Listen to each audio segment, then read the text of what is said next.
শেরপুরের শ্রীভূর্তি উপজেলার ডায়াভাঙ্গা ট্যাঙ্গরপাড়া উচ্চ বিদ্যালয়ের ম্যানেজিং কমিটির নির্বাচন সম্পন্ন হয়েছে। তৃতীয় দফায় ট্যাঙ্গরপাড়া উচ্চ বিদ্যালয়ের ম্যানেজিং কমিটির সভাপতি পদে বিনা প্রতিদ্বন্দ্বিতায় নির্বাচিত হয়েছেন মোহাম্মদ সিদ্দিকুর রহমান।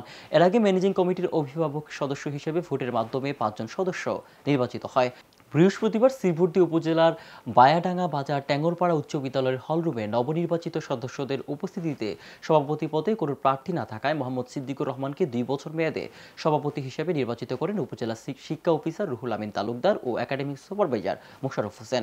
এ সময় উপস্থিত ছিলেন রানী শিমুল ইউনিয়ন পরিষদের চেয়ারম্যান আব্দুল হামিদ সোহাগ, ট্যাঙ্গরপাড়া উচ্চ বিদ্যালয়ের ভারপ্রাপ্ত প্রধান শিক্ষক গোলাম ফারুক, বায়াডাঙ্গা আলী মাদ্রাসার গভর্নিং বডির সভাপতি মুরাদুজ্জামান মুরাদ, সাবেক প্রধান শিক্ষক মোহাম্মদ আবু রায়হান সহ অত্র প্রতিষ্ঠানের শিক্ষক শিক্ষিকা অভিভাবকরা এ সময় উপস্থিত ছিলেন। বিনা প্রতিদ্বন্দ্বিতায় সকলের সম্মতিক্রমে আমি এখানে সভাপতি নির্বাচিত হই।